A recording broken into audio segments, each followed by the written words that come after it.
Salut à tous et à toutes, bienvenue dans cette vidéo. Vous êtes actuellement dans le guide complet que je vais proposer sur Facebook Ads pour 2022. Je sais, on n'est pas encore en 2022, on est fin 2021, mais Facebook a présenté un peu les guidelines qui vont suivre pour l'année 2022.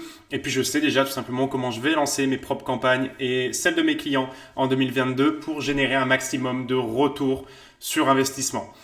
Ce guide complet Facebook Ads s'adresse à deux grands types de clients, deux grands types de personnes, ceux qui font du e-commerce et ceux qui génèrent des leads, qui génèrent du prospect pour vendre derrière soit des solutions, des logiciels, des formations, du coaching ou peu importe. Mais voilà, c'est surtout du e-commerce et de la génération de leads avec Facebook Ads. Dans ce guide, je vais tout simplement montrer la méthode de A à Z. L'idée, c'est que vous puissiez suivre. Cette vidéo risque de durer un petit peu longtemps. Donc, si vous n'avez pas suffisamment de temps devant vous, je vous conseille de cliquer sur enregistrer plus tard et de regarder cette vidéo de formation totalement gratuite lorsque vous en aurez le temps. N'hésitez pas à vous abonner, n'hésitez pas à liker cette vidéo pour l'algorithme, ce serait top.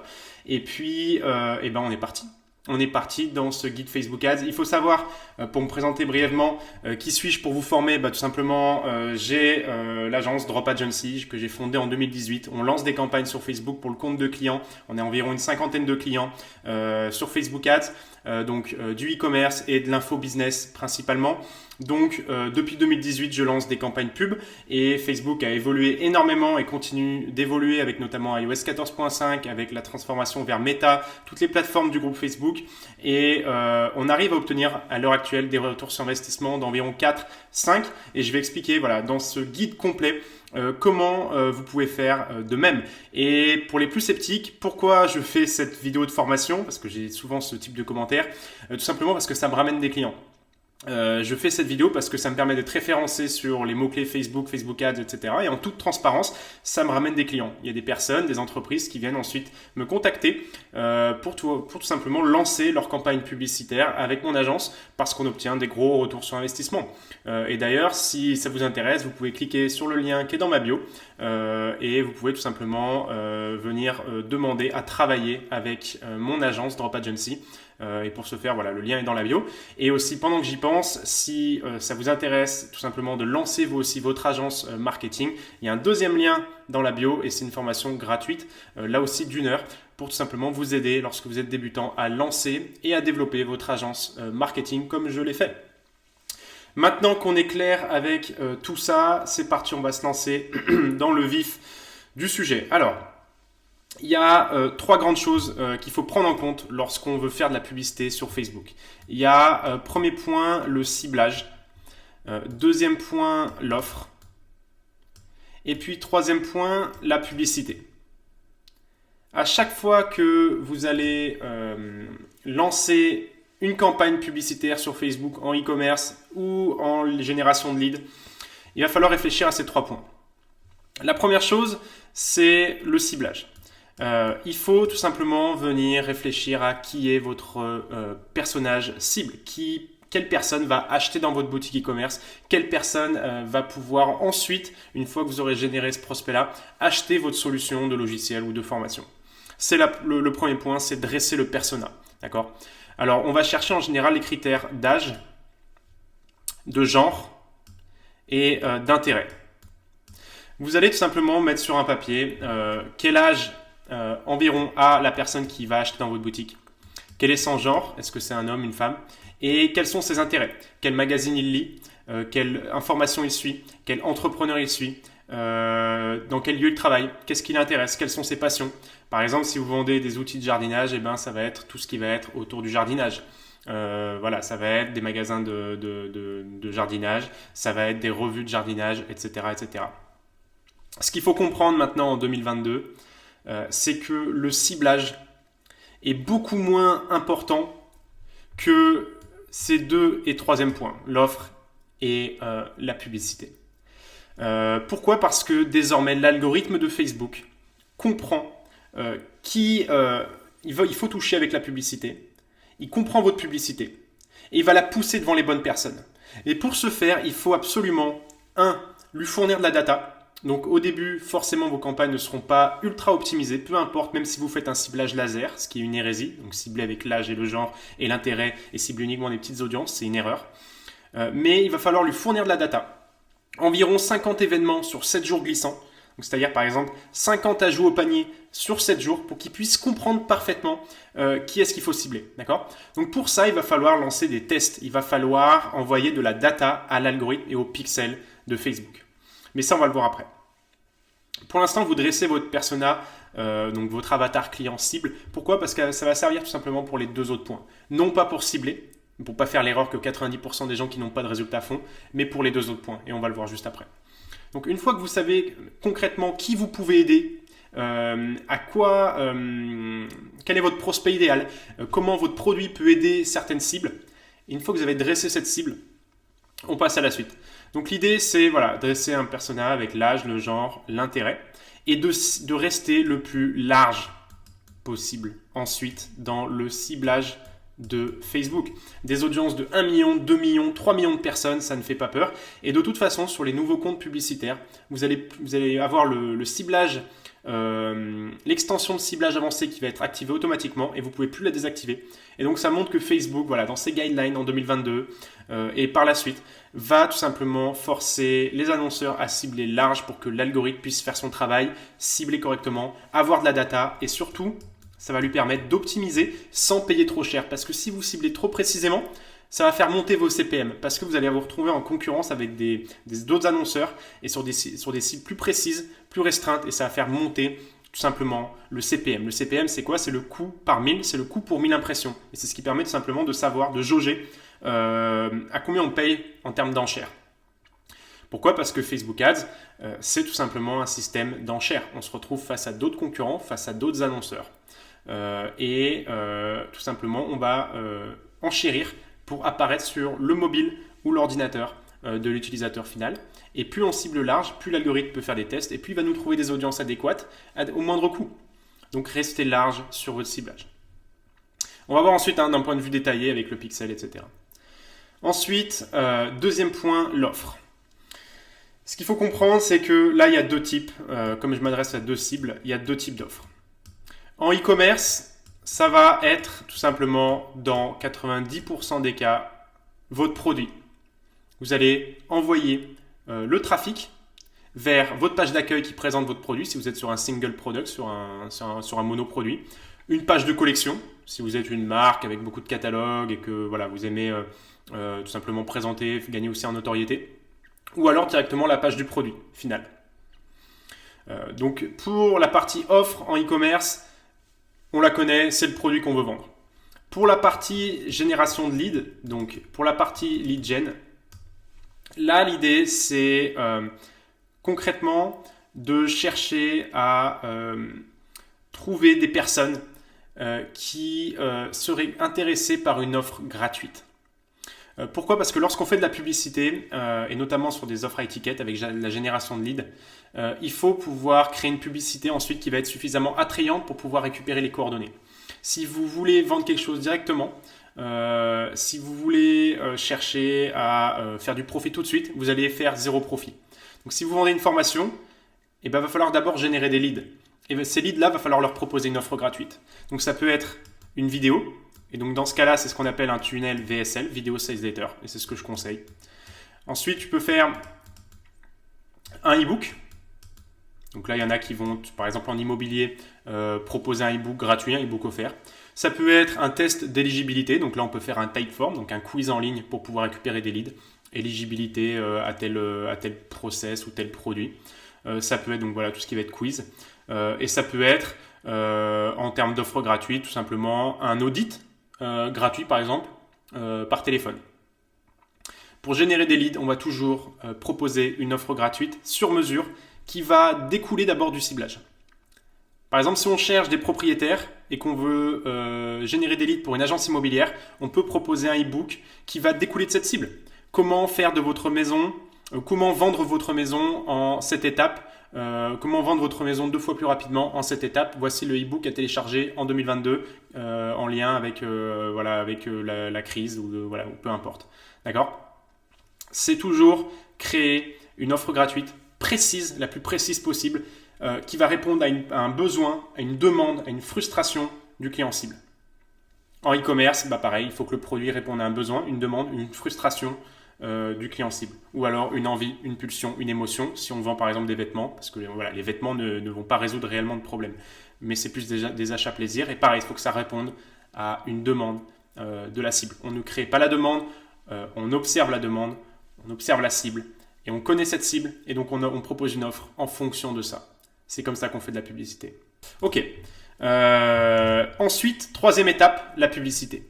Ce qu'il faut comprendre en 2022 sur la publicité en elle-même, donc la publicité sponsorisée, donc ça va être tout simplement un post. C'est les posts qu'on va voir tout simplement lorsqu'on fait défiler notre fil d'actualité Instagram ou notre fil d'actualité Facebook ou bientôt WhatsApp et même Messenger, donc toutes les plateformes du groupe Facebook. C'est ces publicités qui s'intègrent parfaitement dans ton fil d'actualité avec la petite mention sponsorisée ou alors pareil dans les formats story. Ok ? Ce qu'il faut comprendre en 2022, c'est quoi ? C'est que la créative est devenue de plus en plus importante. Donc misez vraiment sur la créa. Il faut que la créa fasse le moins professionnel possible, sauf en e-commerce. En génération de leads, on cherche, donc voilà, génération de leads, en général, on cherche à faire des incrustations de texte. Il faut que ça représente moins de 20% de ton image pour que tu payes le moins cher là aussi au CPM. Pourquoi ? Parce que maintenant c'est toléré d'avoir beaucoup de texte sur ces images, mais Facebook te fait payer plus cher, il te pénalise. Donc du texte, oui, mais moins de 20% de ton image. Une créative qui s'intègre parfaitement, qui soit ce qu'on appelle native. Il faut que ta créative s'intègre parfaitement dans le fil d'actualité, comme si c'était un post d'un ami Facebook. Si c'est trop professionnel, si c'est trop guindé, si c'est trop sérieux, si ça ne ressemble pas à des réseaux sociaux, à ce qu'on peut trouver d'habitude sur Instagram ou sur Facebook, personne ne va cliquer ou alors très peu de gens et tu vas payer super cher. D'accord ? C'est une erreur. On fait de la publicité social media, et on joue avec les codes du social media. Donc des créas, par exemple, un peu fun, des créas images avec des codes des réseaux sociaux, ça peut être des mèmes, ça peut être des emojis, ça peut être des créas qui s'intègrent parfaitement dans Instagram ou dans Facebook. D'accord, avec des jolies couleurs, ne pas hésiter à monter un peu la saturation des créas. L'idée c'est tout simplement de ne pas être trop sérieux. En e-commerce, on peut faire des photos bien évidemment professionnelles, des photos de studio, et puis des photos, ce qui marche de mieux en mieux, des photos UGC, User Generated Content, donc c'est-à-dire des utilisateurs qui vont se filmer à l'iPhone ou au smartphone au format vertical et qui vont faire un unboxing par exemple. C'est tellement amateur, c'est tellement social media que ça marche. Ça rapporte en plus du social proof et ça rapporte la crédibilité à la marque. Ce qu'on cherche, bien évidemment, en publicité, c'est, surtout en 2022, faire un maximum de tests. D'accord ? La clé, c'est de créer des combinaisons dynamiques de textes, d'images, de titres. Créer un maximum de combinaisons pour tester.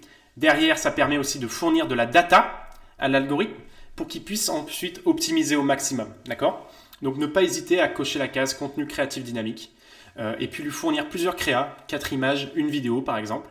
Et puis plusieurs textes, 5 textes par exemple, et puis plusieurs titres, 5 titres. D'accord ? Et ça, on va le mettre en combinaison dynamique. L'algorithme va faire des tests pour nous, il va créer des combinaisons avec toutes ces choses-là, tous ces éléments qu'on lui fournit. Et puis petit à petit, on va pouvoir analyser et puis optimiser pour ce qui marche. Ça, c'est hyper important en 2022. Ensuite, au niveau de la copie, les gens lisent de moins en moins les copies, surtout sur les formats stories, surtout sur les formats Instagram.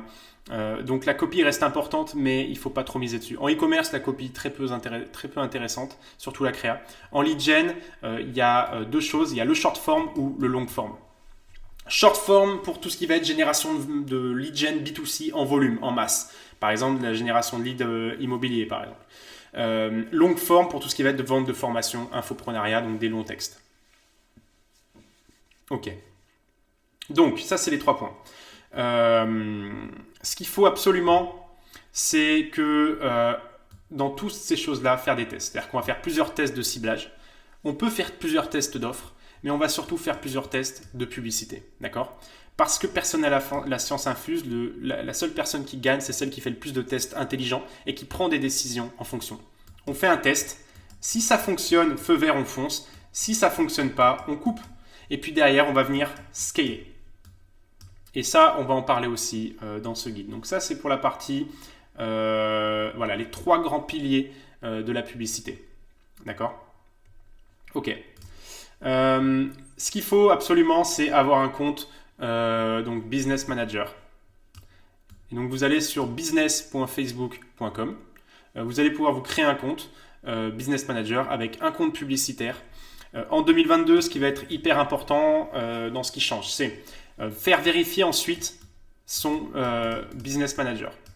D'accord? Donc, c'est-à-dire faire vérifier, aller dans les paramètres d'entreprise et puis vérifier le Business Manager. D'accord? Si la case elle est grisée, que vous ne pouvez pas faire vérifier le Business Manager, vous allez aller dans developer.facebook.com, faire comme si vous alliez créer une application.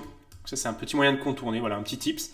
Comme si vous allez créer une application dans developer.facebook.com et ça va ensuite dégriser la case pour que vous puissiez faire vérifier votre Business Manager. Pourquoi il faut le faire vérifier? Eh bien, tout simplement parce que une fois que votre entreprise est vérifiée sur Business Manager, Facebook va beaucoup moins bannir et pénaliser votre compte. Donc, première chose. Ensuite, la vérification du profil aussi. Donc, on fait vérifier l'entreprise, ça peut prendre 4-5 jours une fois que c'est envoyé, une fois que les documents sont envoyés. Ensuite, vérification du profil, donc là, la carte d'identité, pour que là aussi, on évite tout simplement les bans. Ok.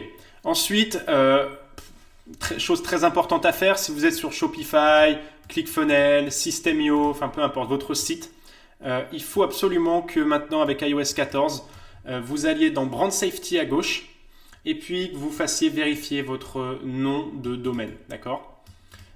Pour ce faire, vous allez sur votre hébergeur, donc par exemple Yonos, donc One and One, LWS ou peu importe, ou OVH, et vous allez tout simplement faire ce que Facebook vous dit, c'est-à-dire ajouter un document TXT, donc un petit texte, pour faire simplement vérifier votre nom de domaine et que vous puissiez ensuite agréger les événements pour que le tracking se fasse avec iOS 14. Donc, une fois que ça c'est fait, une fois que le pixel est installé, donc sur Shopify, on entre le code du pixel via le gestionnaire d'events, ça va permettre tout simplement de traquer le trafic qui entre sur votre site. Ensuite, on va faire agréger les événements. Donc, vous allez sur le gestionnaire d'événements et puis vous allez cliquer sur mesure agrégée des événements. Il y a une petite case nouveau, peut-être que ça va disparaître, mais maintenant il y aura écrit un petit bouton au milieu, mesure agrégée des événements. Et vous allez pouvoir ensuite ajouter les événements. Sur Shopify, donc en e-commerce, ça va être vue de contenu, ajout au panier, ajout d'informations de paiement, achat. D'accord? Ça, c'est pour le e-commerce. En lead gen, en général, on va faire vue de contenu, prospect, on peut faire contact ou ajout d'infos de paiement, et puis achat aussi, si on vend de la formation. D'accord? Ça, on va venir tout simplement l'agréger dans le Business Manager de Facebook. Très important. Pour tout ce qui est ensuite publicité, ça va tout simplement se passer dans le gestionnaire de publicité. Donc vous allez ensuite à gauche dans le gestionnaire. Et là, vous allez pouvoir tout simplement venir créer une campagne Facebook. Et donc, vous allez apparaître tout simplement sur un menu qui ressemble à ça. Donc ça, c'est le gestionnaire de publicité Facebook. Donc, vous allez tout simplement cliquer ici, à cet endroit-là. Si vous êtes dans les paramètres d'entreprise, ça va s'afficher dans le menu à gauche. Et vous allez pouvoir créer une première campagne de publicité. Donc, on va cliquer sur créer une publicité. Dans tous les cas, que ce soit en e-commerce, en génération de leads, une fois que le pixel est installé, je vous conseille vraiment de toujours lancer une campagne en conversion. Ce qu'on veut, c'est des conversions, c'est-à-dire des ventes ou alors des leads. Et pour ce faire, le top du top, c'est les conversions. Si vous voulez générer des leads au volume avec le formulaire de Facebook, ça va se passer tout simplement ici en génération de prospects. Mais nous, on va toujours lancer via un Typeform ou via System.io ou ClickFunnels pour la génération de leads. Ou alors via Shopify ou PrestaShop ou peu importe. Et donc là, en e-commerce, ça va être aussi de la conversion. Donc on va cliquer sur conversion. On peut donner un nom à la campagne, à l'ensemble de publicités à l'avance. Ce n'est pas obligatoire. Cliquez sur continuer.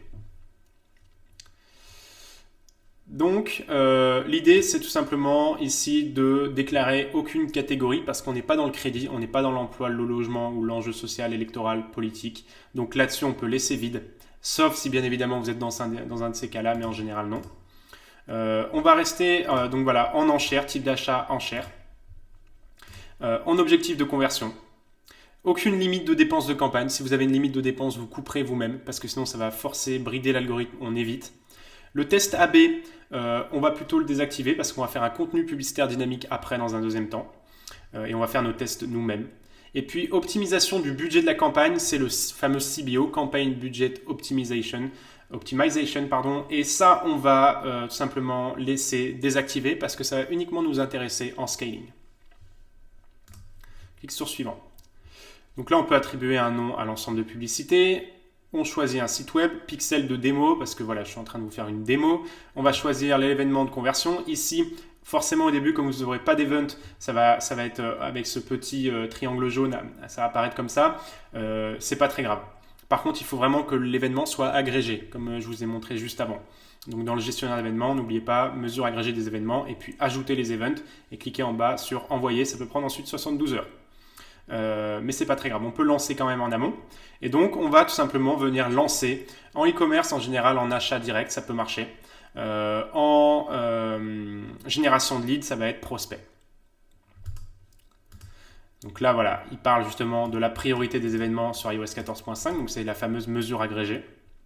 On va venir cocher contenu publicitaire dynamique parce qu'on va venir remplir voilà, ces différentes images, ces différents textes sur Facebook. Budget quotidien. Très bonne question, quel budget attribuer à ma campagne Facebook? Si vous faites de la génération de leads, comptez minimum 1 000 € pour pouvoir tester correctement Facebook Ads. Si vous faites du e-commerce, ça va dépendre de votre panier moyen et du prix de votre produit. En général, 5 fois le prix du produit, 5 à 10 fois le prix du produit. Moi, j'aime bien commencer mes campagnes maintenant à environ 100 € par jour, ce qui va faire environ 3 000 € par mois en e-commerce. Donc voilà, ça c'est très important. Allouer le bon budget. Donc, par exemple, ici, 100 € par jour. On va mettre une date de début. Donc, en général, comme l'algorithme va passer en cours d'examen, il va mettre du temps à envoyer la publicité, on peut toujours passer sur le lendemain à minuit, de manière à ce qu'il fasse une journée pleine le lendemain. Pas de date de fin, encore une fois. Et puis ici, voilà. On va venir cibler. Donc l'idée, c'est non pas choisir des audiences personnalisées au début, sauf si vous avez des bases email. Vous pouvez créer tout simplement des lookalikes, donc des sosies de ces bases email-là. En e-commerce, si vous avez déjà de la data, vous pouvez venir aussi créer des sosies, donc des lookalike audiences, des ajouts au panier ou des achats. Je conseille au minimum 100 personnes dans une audience pour pouvoir faire un lookalike. Mais l'idée, c'est plutôt de jouer sur des critères d'âge maintenant et de genre. Donc par exemple, ici, on va cibler uniquement les 22-64. Tous les genres, mais on voit que maintenant l'amélioration du ciblage avancé, l'extension de ciblage, elle est activée par défaut, on n'a plus le choix. Donc c'est très bien parce que ça va permettre à l'algorithme voilà, de cibler des audiences beaucoup plus larges, de 34-38 millions de personnes. On peut uniquement jouer ensuite sur l'âge et le genre. Par exemple, si je cible uniquement les hommes entre 29 et 60 ans, eh ben, ça réduit le ciblage. Ensuite, on va sélectionner l'intérêt. Donc, par exemple, si on vend un produit de jardinage, on va regarder jardinage. On va regarder s'il y a des choses qui sont possibles là-dessus. Donc voilà, par exemple, jardin français, jardin à l'anglaise, jardin potager. Et on peut tout simplement venir tester des audiences. Par exemple, maison et jardin, il me semble que c'est un magazine spécialisé dedans, donc ça peut être intéressant à tester. Et donc ça va faire tout simplement une audience qu'on va pouvoir tester. Donc on cible bien évidemment en France, si votre cible est uniquement en France. Si vous voulez toucher plusieurs pays, je vous conseille de dupliquer l'adset et de tout simplement tester la Belgique ou un autre pays francophone, ou même les États-Unis ou peu importe, mais dans un autre adset, toujours segmenté pays par pays. On va mettre personne habitant ici. Donc l'âge, le genre, le ciblage, la langue. Donc ici, on veut toucher des Français, donc on va mettre français tout. Et on voit que ça restera un petit peu, 11 millions, mais ça reste suffisamment large et c'est hyper intéressant pour tester. Ensuite, on va voir au niveau des options. Donc on reste toujours sur toutes les connexions, tout le monde. Placement automatique, on reste là-dessus, c'est très important. Brand safety, ça on peut le laisser décocher, sauf si vous êtes une grosse marque et que vous avez des choses à respecter vis-à-vis de branding, tout simplement venir réduire ici l'inventaire limité si jamais vous ne voulez pas apparaître de certaines vidéos ou certains langages familiers ou autres. Mais moi je laisse parce que ça permet de payer moins cher au CPM. Ensuite l'optimisation, donc toujours les conversions, pas de contrôle cost, pas de contrôle du coût, tout simplement parce qu'on va laisser l'algorithme optimiser au maximum pour qu'il puisse avoir de la data. Paramètres d'attribution, 7 jours après le clic ou 1 jour après la vue, très important. L'idée c'est d'avoir le maximum de fenêtres pour pouvoir se faire une idée et avoir un maximum de data au début. Donc, qu'est-ce que c'est que la fenêtre d'attribution? C'est-à-dire que si une personne achète votre produit dans les 7 jours après avoir cliqué sur votre publicité, Facebook va compter comme une vente grâce à Facebook et grâce à cette publicité. Si la fenêtre est passée, on passe à 8 jours, et ben hop, l'algorithme ne peut plus traquer et la vente ne viendra pas de Facebook dans ce que compte Facebook. Pareil pour la vue à 1 jour. Donc restez bien sur cette fenêtre large, c'est la plus large possible, et puis ça va être suffisamment intéressant pour pouvoir traquer correctement. Type de diffusion standard, impression simple. Clique sur suivant. Et donc là, l'idée, c'est tout simplement de venir lancer des publicités. Donc là, on va donner un nom à la publicité. En général, on va l'appeler DIN parce qu'on va faire un dynamique. On va ajouter plusieurs éléments. On choisit sa page Facebook et son compte Instagram. On va rester sur image, vidéo. En général, je préfère. Le carrousel, c'est très bien si vous avez un gros catalogue, mais ça va être un autre objectif. Donc, on reste vraiment sur de l'image et de la vidéo. Ici, on va venir sélectionner les différentes images. Donc, en général, 3 images de vidéo ou 4 images, une vidéo. Ça peut être intéressant. Et on va venir tout simplement toutes les sélectionner ici. Optimiser le contenu publicitaire pour chaque personne, ça on peut le laisser cocher. Ça peut permettre à l'algorithme d'optimiser un petit peu mieux et donc de payer légèrement moins cher et d'avoir des bons résultats. Donc on peut le laisser cocher. Ici on va ajouter du texte, donc on va ajouter les différentes options parce qu'on va tester là aussi 4 à 5 textes. D'accord ? Très important de venir remplir ici. Pareil pour les titres. On va venir tester en dynamique plusieurs titres. Ici on va ajouter l'URL de son site web. D'accord ? Donc, si on les renvoie vers la page produit en trafic en e-commerce, on met le lien de la page produit. Si on envoie sur une landing page pour de la formation, on envoie sur la landing page. Le lien d'affichage, on peut le modifier. En général, je laisse le même. Call to action. Je conseille de mettre en savoir plus dans 90% des cas. C'est le moins agressif. C'est ce qui permet d'avoir le plus de clics et de mieux optimiser. D'accord ? Donc, on reste sur en savoir plus. Ici, on choisit les événements web. Donc, on choisit son pixel. On vérifie qu'il est bien actif. On vérifie que le domaine est validé aussi. Donc, on va ensuite venir cocher le domaine. Il apparaîtra ici. Et puis, Facebook va pouvoir mieux traquer malgré les pertes d'iOS 14.5. Voilà comment on lance la publicité sur Facebook. Après, on peut cliquer sur publier. Et puis, l'algorithme va mettre 2-3 heures en cours d'examen pour pouvoir ensuite valider les campagnes. Une fois que c'est validé, vous allez pouvoir tester. Ne lancez pas tout en même temps, ne déployez pas tout en même temps parce que si jamais Facebook refuse et que vous avez dupliqué déjà en amont cet ad set-là, Facebook va aussi refuser les autres ad sets et vous pouvez vous faire bannir parce que Facebook va croire que vous avez essayé de forcer une mauvaise publicité. Donc, on attend que la première soit validée. Et puis, une fois que c'est validé, on va pouvoir ensuite dupliquer.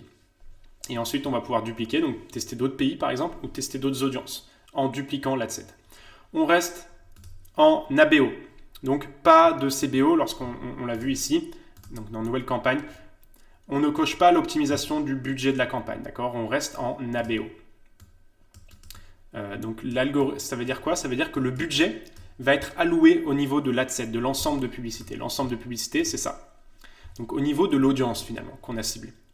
Imaginons qu'on veut tester d'autres audiences, on va là aussi ajouter du coup 100 € par jour par audience, pour d'autres audiences. Ou alors si on a 100 € de budget max par jour, et ben on va tester par exemple 2 adsets et on va faire 50 € ici. Et puis on va cliquer ensuite sur dupliquer et on va faire 50 € sur l'autre. Pour pouvoir tout simplement faire du test intelligent sans que l'algorithme nous force. Par contre, une fois qu'on a, imaginons qu'on a un adset qui fonctionne. Donc imaginons que le premier adset, maison et jardin, est rentable. Il nous ramène un bon ROI parce que ça optimise bien, etc. On va tout simplement venir le dupliquer pour le scaler. Et pour le scaler, je vous conseille cette fois-ci de passer en CBO. Donc vous allez tout simplement, imaginons que cet adset fonctionne, cliquer sur dupliquer, et puis nouvelle campagne, et on va appeler cette campagne scaling, et cette fois-ci dans cette nouvelle campagne, on va tout simplement venir optimiser le budget de la campagne. Donc dans scaling, voilà ici scale, on va tout simplement venir cocher ça. Et pour le scaler, je vous conseille de le dupliquer plusieurs fois, de dupliquer 3 fois par exemple cet adset dans cette nouvelle campagne parce qu'il ne va pas y avoir de chevauchement d'audience en fait en CBO. Alors qu'en ABO, eh ben, les adsets peuvent rentrer en concurrence si on cible la même audience. Alors qu'en ABO, non. Et donc on va forcer entre guillemets l'algorithme à cibler différentes poches d'audience dans cette audience qui fonctionne, dans ce budget de scaling. Quand on passe en scaling, cette fois-ci on attribue du coup un budget au global sur la campagne Facebook. Et donc là, on peut passer par exemple à 1 000 € par jour pour pouvoir tester tout simplement et scaler ces 3 ensembles de publicités qui fonctionnent parce qu'ici, il a fonctionné en ABO. On le scale, on le duplique 3 fois en CBO et on passe à 1 000 € par jour par exemple. Ça peut être une stratégie de scaling. Nous, en agence, on a d'autres stratégies. Je peux bien évidemment pas tout donner comme ça, mais c'est une stratégie qui est assez connue, qui peut fonctionner en scaling. Il y a d'autres moyens, voilà, mais l'idée, c'est ça. Après, l'idée, c'est aussi de créer des tests, donc renouveler les tests, bien évidemment, sur votre campagne d'ABO pour pouvoir tout simplement trouver là aussi d'autres winners, d'autres ad sets qui fonctionnent et qui sont rentables. D'accord ? Une fois que ça c'est fait, une fois que vous avez suffisamment de data, il y a bien évidemment la partie intéressante qui est le retargeting. L'idée, ça va être tout simplement de créer une audience personnalisée de personnes qui ont déjà soit acheté, soit ajouté au panier, ou qui sont déjà prospects. D'accord ? Donc en e-com, ça va être tout ce qui va être voilà, achat, ajout au panier. En prospect, en lead gen, ça va être en général tous les prospects ou toutes les vues de contenu. Et pour ces personnes-là, on va pouvoir les cibler. Donc il va falloir aller dans audience, ici, et puis on va tout simplement créer une audience personnalisée. Donc l'idée, c'est voilà, de se rendre dans audience. Et puis, on va pouvoir créer, par exemple, toutes les personnes qui ont vu la landing page mais qui n'ont pas opt-in, ou toutes les personnes qui ont vu la vidéo d'opt-in mais qui n'ont pas acheté. Ça peut être, par exemple, toutes les personnes qui ont ajouté au panier et qui n'ont pas initié le paiement. Toutes les personnes qui ont initié le paiement, qui n'ont pas acheté, par exemple. Et bien, on va pouvoir tout simplement, voilà, on crée une audience. Donc, pour ce faire, on va dans audience personnalisée, site web. Liste de clients, ça peut être intéressant si vous avez une base de données email. Vous allez pouvoir ajouter cette base de données au point CSV sur Facebook et puis pouvoir la retargeter ou en créer une audience, un lookalike. Mais l'idée là, c'est d'aller dans site web. Vous allez sélectionner votre pixel et vous allez mettre tous les visiteurs du site web à 30 jours par exemple. Et vous allez pouvoir tout simplement venir les cibler. Si vous avez un événement par exemple ajout au panier, vous allez au lieu de cliquer sur tous les visiteurs du site web, vous allez cliquer sur ajout au panier, toutes les personnes qui ont ajouté au panier sur votre pixel, donc sur votre site. Pour les prospects, ça va être ici sélectionné ici prospect. Et puis vous allez pouvoir inclure d'autres personnes ou exclure des personnes. Donc toutes les personnes qui ont ajouté au panier ici ou qui ont visité telle page de votre site mais qui n'ont pas visité par exemple telle autre page de votre site.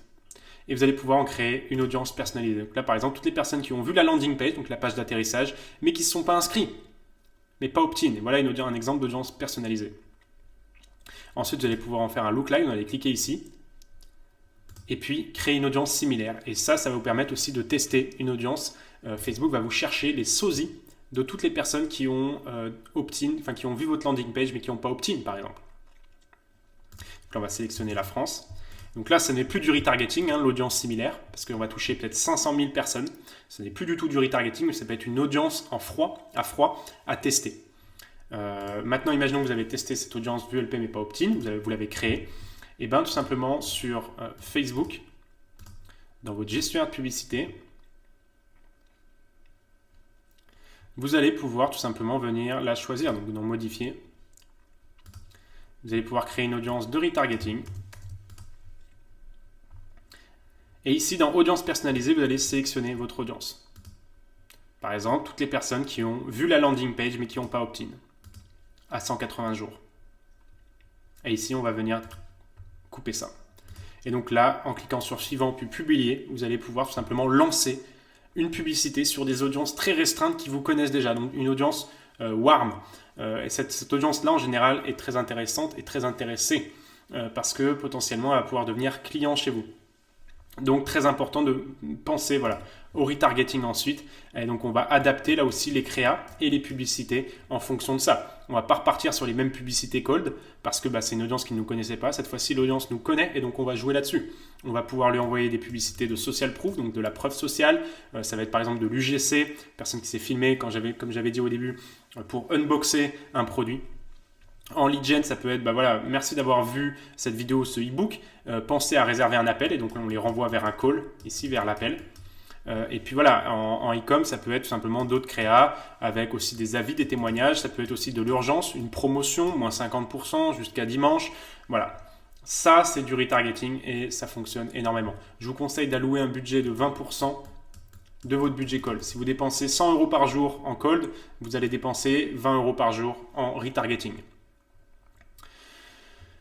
Voilà pour le guide de la publicité Facebook. N'oubliez pas, le plus important, c'est de faire les bons tests et tout part d'ici parce que c'est ultra sensible aux conditions initiales. Si vous mettez en place un bon ciblage, donc si vous réfléchissez bien à ça en amont, avec une bonne offre qui intéresse les gens et que en plus de ça, vous testez des bonnes publicités, vous allez avoir de super bases, de super conditions initiales pour ensuite partir en scaling, donc accélérer vos publicités et puis activer un retargeting.